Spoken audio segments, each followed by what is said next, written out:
This is Hot Mike. Hot Mike. On the networks of WDAY. WDAY. Here's Dom Izzo.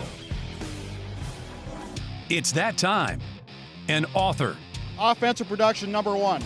Number 2, I forgot. Golfer.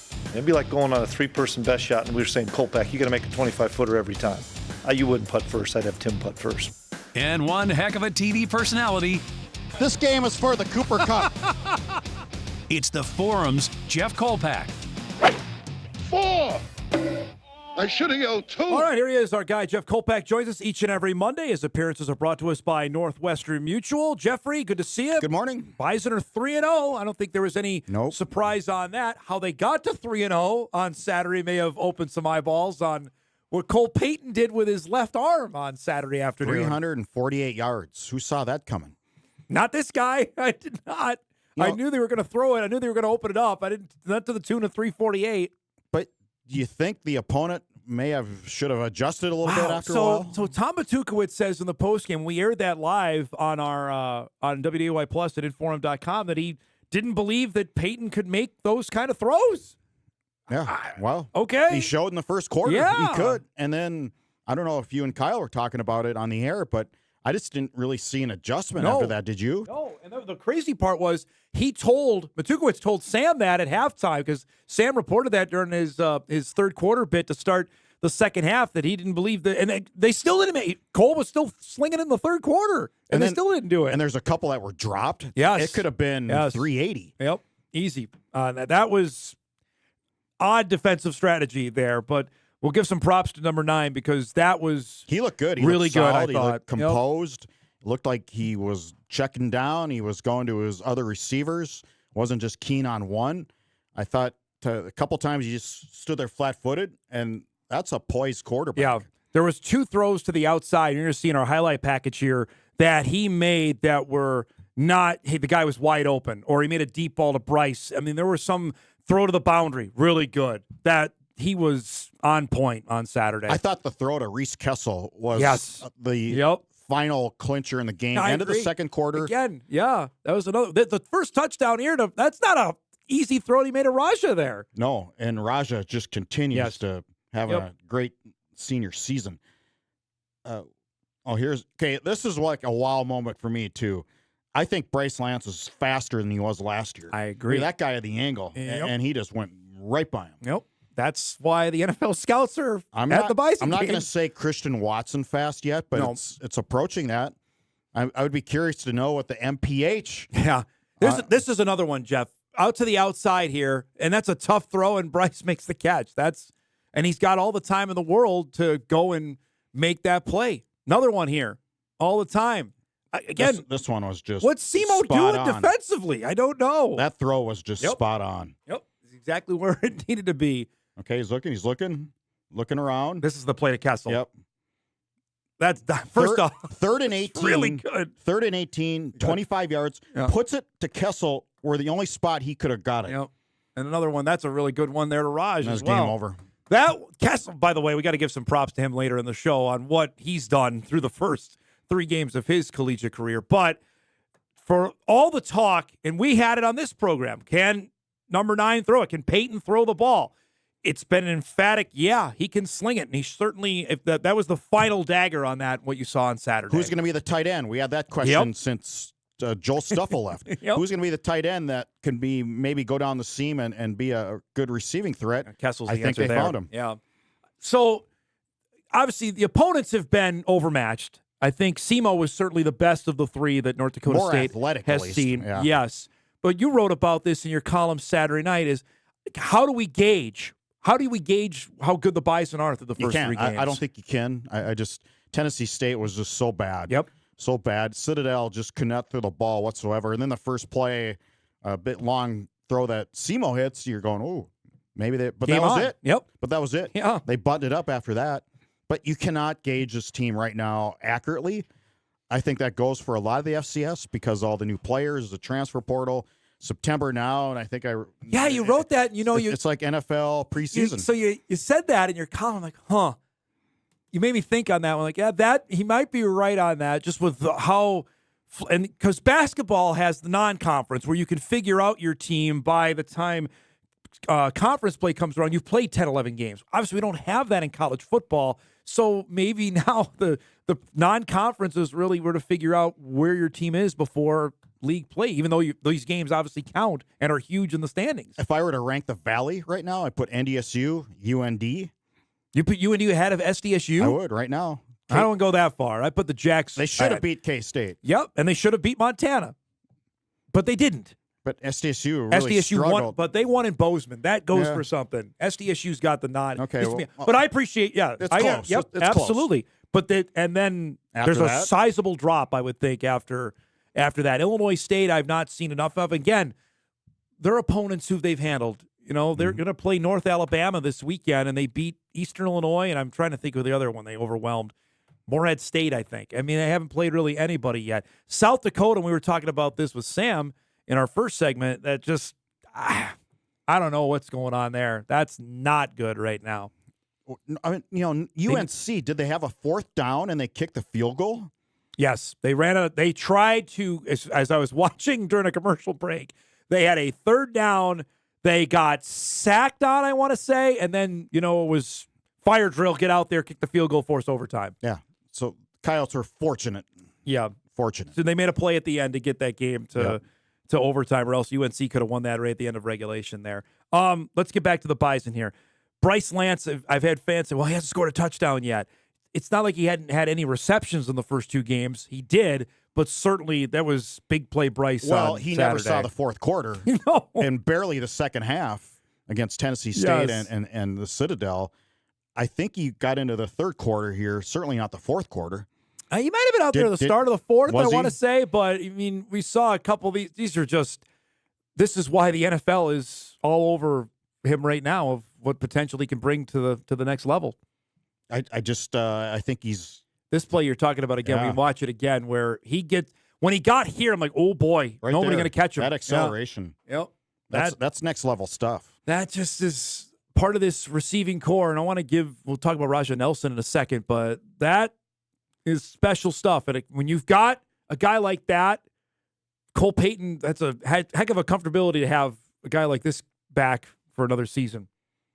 And yeah, and Makai Collins, let's not forget about him. But there's a week off, and South Dakota's coming to town. I don't know. Will that be a true gauge? Probably a little better. It'll certainly be the best gauge they've had of the four of that time when they've played by then. I think we talked about this leading up, and we consistently mentioned, we got to remember about Logan Kopp in the secondary. Well, we can't forget about Raja Nelson being back at the wide receiver spot. He played 8 games last year. I mean, he got the 4 during the regular season. That was a concerted plan. We talked about this with Tim Polisic about when he was going to play and how he was going to use them, and he certainly had them in the playoffs. You go back and watch the national championship game, Jeff. He had 4 monster catches there in the game, just great hands in Frisco to keep the Bison. When he dropped one, I was like, to keep the Bison on the field. But him being back just provides another weapon, the Bison, that you got Bryce Lance and Jackson Williams, Makai Collins, Barika Penu, Reese Kessel now. And Nelson may be their top playmaker. Yeah, it gives you that Ryan Smith look, I think. And Ryan Smith was so valuable. Is Raja Nelson CFL material when you think about Ryan Nelson? Yeah, well, Ryan had a great pro career up there. He's got the ability. He's got the hands. He can lay out. A couple of his catches in the last 2 years have been just supreme athletic ability. Yeah, I mean, you look supreme. Yeah, well, the catch against the Citadel to start the year, the touchdown was awfully good in that first one. He's got to stay healthy though. Then you wonder if he got banged up at the Citadel. Well, he came out of that fine. Yep. Yeah, they didn't need him to play in the second half of that game. But you're right. That's the major ding with Raj that he's dealt with through his entire career, is being able to stay on the field. If he can do that. We talk all the time about guys using their last year to be their best year. Boy, that would be a huge boon if that's the case for the Bison. Yeah, we talked about Dan Larson. Yeah, go ahead. The OC. Do it. I think so far, he's dialed up some pretty good stuff. Yes. There was one play against SEMO where Peyton did a little dipsy-do and then threw back toward the SEMO sideline, and that was wide open. I think it was to Penu. And wow, that's a cool play. Yep. And so when you have some parts like he can work with, I think you can do some creative things like that. I'm sure there's more in the tank there. I think you also, we're talking about Cole Payton, and Polisic brought this up in the postgame, is to give some credit to Joe Bishawner as well. I mean, that was not an enviable job to get into, taking over Randy Hedberg, now taking over as the quarterback coach, and I think he's done a heck of a job to start the year as well with getting to actually unleash Cole Payton for all that we were wanting to see. He's right now, Cole is the quintessential dual threat. Yeah. Yep. He's been able to do that. If he can continue to throw like that and the way he can move and how big he is. Email comes in. Dom and Jeff, can you give us an honest appraisal of the offensive line? What do you make of the O-line through the first three games? Protection. Yep. Pass protection's been pretty good. I think they've been moving some stuff around. And Empey has still been out there getting snaps at right tackle. Still seems a little bit of a work in progress, like I wrote. Right. I think by 2 weeks from now, there is going to be a 5 that they're going to roll with. I think you got to be there by then of who the 5 are going to be. And if that's Empey at right tackle, that would certainly make it he got plenty of reps there. I don't know the exact rep count. I'm not a Pro Football Focus guy, but as I was watching the broadcast, pointing out that 62 is playing at right tackle, because you can nitpick, and I think Polisic mentioned it after the game that wants more consistency out of the run game so far. But haven't seen the biggest holes per se. But again, he mentioned it after the at the press conference that Simo stacked the box. Right. 9 on 8. Right. 7 on 6. Or 10 on 9. 10 on 9. Yeah. Daring them to throw the football. And he did. And they threw it to the tune of 348 passing yards out of Cole Payton. All right, all the love of the offense. We got to talk some defense because they were swarming again. Donovan Woolen, another big play. Dutenheffer, another sack. Hit. Yeah. Just the way the Bison defense has looked, how do you think through the first 3 games? Certainly they've given up one play. A long pass to Simo. One play in 3 games. But again, Citadel can't throw the ball. No, Tennessee State was completely overmatched. Simo had some weapons. I think their wide receivers were super talented, but There's again, that's that one there. Just that drew an ooh from the crowd after Donovan Woolen hit. I think Simo's going to be a playoff team. Do you? I do. I don't know if I go. Well, look where they're from. That far. They got to win some ball games. I'll see. Who's going to win that auto bid? Tennessee Tech will. Tennessee Tech's the best team in that league right now by a long shot. I don't know. By a long shot? I think so. We'll see. We'll see come November. We can save this clip on that. I'll reserve the right to be wrong there because that league may only get 1. But certainly, I thought skill-wise, this was the best team that the Bison defense has faced. And their wide receiver, Cam Pedro, number 0, good player, had a long touchdown the previous week against North Alabama. They had some guys that once they get loose, and Bison are fast, I think, defensively. Keith Alexander had a really nice game as well. That interception defies description, but he had a half sack as well. That's a guy that, remember 2 years ago, he started 8 games, then couldn't stay healthy last year, and we were talking about seeing the secondary play. They did on Saturday. Yeah, very deep. Yep. Rotating safeties, rotating veteran safeties. It's where you want to be veteran in the back end too.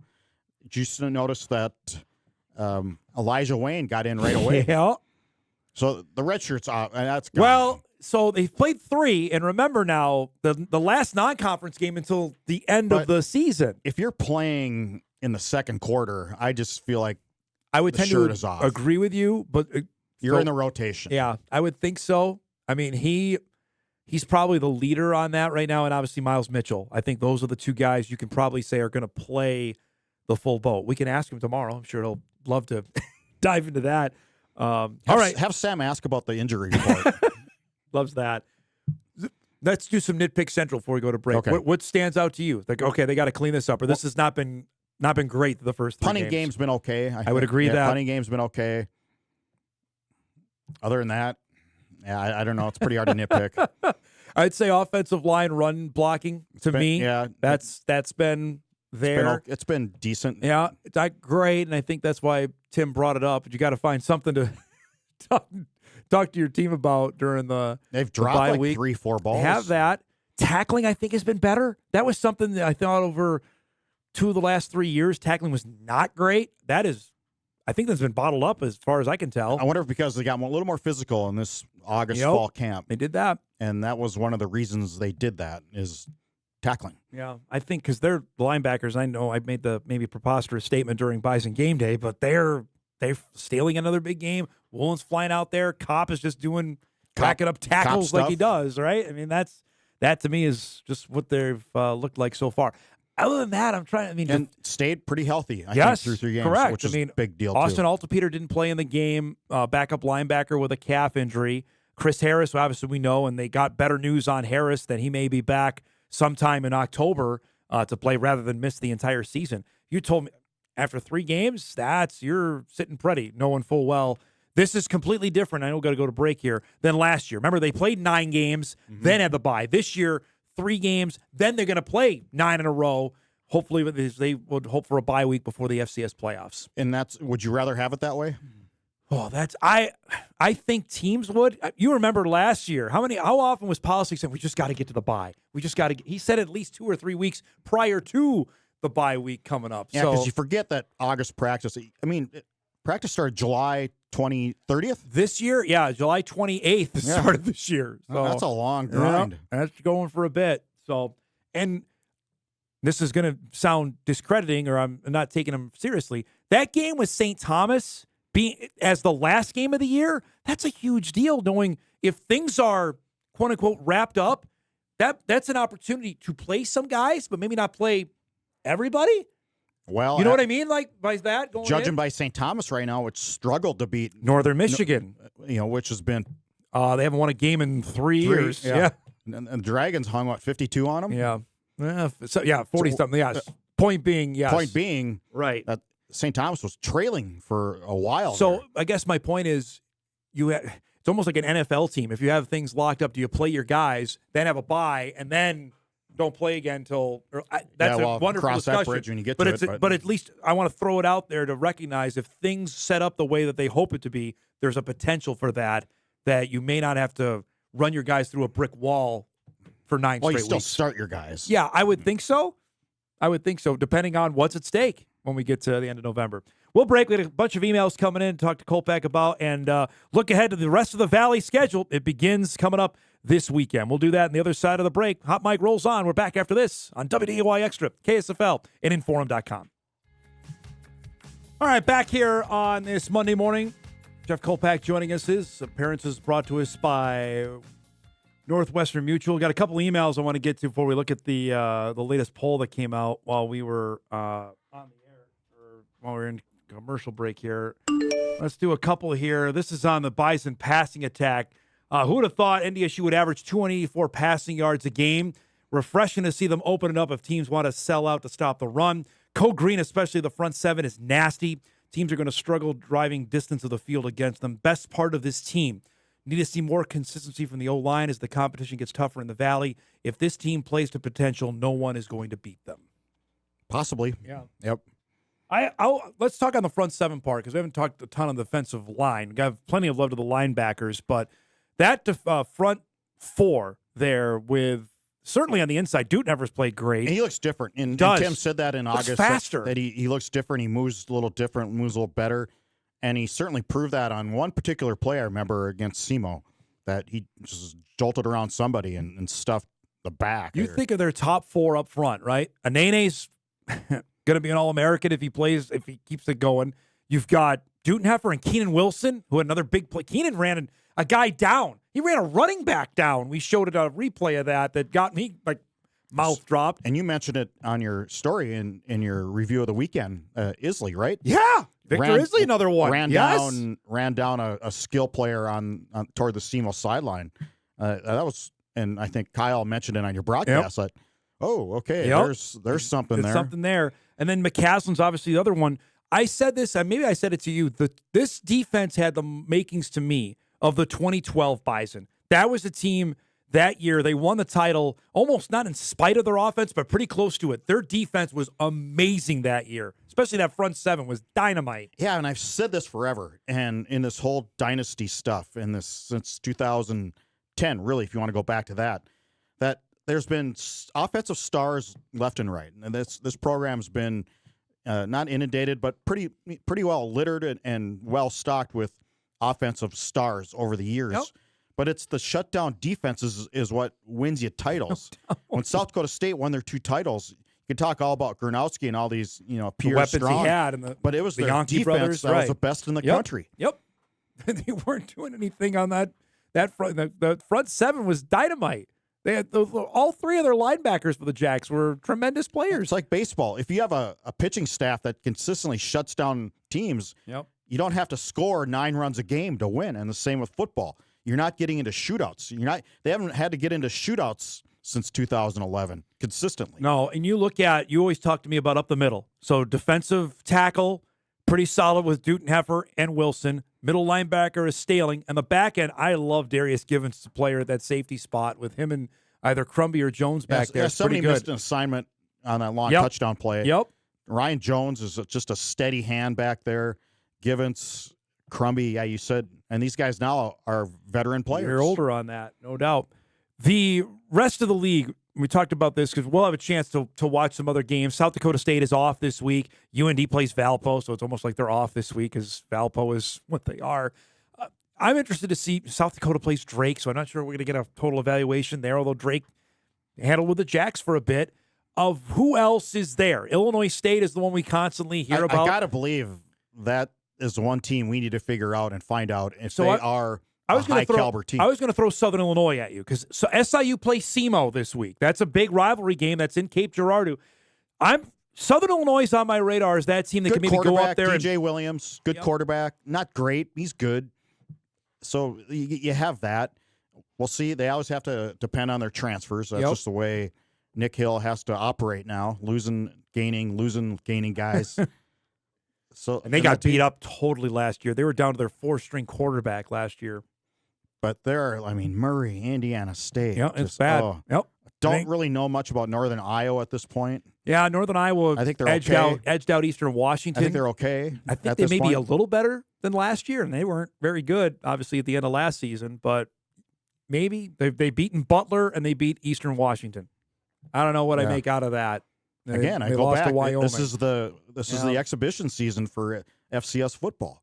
Jeff, what do you make of Eli Ozick kicking so far this year? Really good. Yeah, he's got a leg, man. He's got a leg. Well, that 50-yarder that he missed, it wasn't because of distance. It was because of accuracy. It certainly had the leg to do it. Was close, was it not? It's hard to tell. It faded a little bit to the left at the end there, but it was on target for a bit before. I think he can make it from 60. I know he thinks he can make it from 60. I think he can too. But will he ever get the chance? It's going to have to come before the end of a half or at the end of a game or something. Right. Dom and Jeff, are you still surprised the teams are kicking to Jackson Williams? I'll say yes.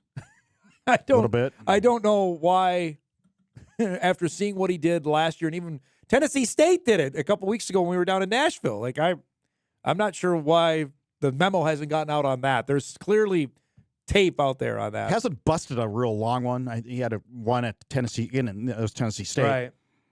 Yeah, that's it there on that. All right, one last one. I like the email. You like that? So Eric and I were talking about it. I do it every time. Jingle. Yeah. He said don't do it every time, so I just do it the once. Well, he's the boss. He runs the show. There's no doubt on it. Wide receiver group as a whole is the best unit you've seen collective talent-wise. Yes. Ooh, that's easy. Yeah. I guess Yeah, wide 5 or 6 receiver guys. and of all the wide receivers you've seen, talent-wise combined at NDSU. Yeah, absolutely. Okay. You had Zach Vraw, you had Warren Holloway, and you had Ryan Smith. You had 2-3 guy guys, Trevor Gebhardt but you was didn't in have there. 5 or 6. No, not like this. Not like where you've got – and Polsek said it in the postgame. Go ahead. You want to do that? We have full confidence we can go out and take advantage and throw the ball down the field. You had Christian Watson, the star, but then after that, you had some good guys. You have Bryce Lance, who's a star, but now you got Raja Nelson's, I think, pretty close to about we're really repeating good player. ourselves all the time here with Mackay, and when Chris Harris comes back, I think Conklin made a couple plays. Yeah, a huge block down there. Trying to get Jackson Williams. Don't forget about him. Got to give him some love on that. One last we one. We got to get my man John Gores into the end zone. Gores has been quiet. Hasn't caught one. Again, how do you get on the field with those other guys out there? Dom and Jeff, you guys stay up to the end of the Gopher game. I did not. No, I faded. I didn't. I tried so hard. Well, between the Gulfs and the Vikings, that was a couple of rough late-night performances there for the teams on the other Vikes. side of the river. Christian Ponder 2.0 right now. Wow, listen to you.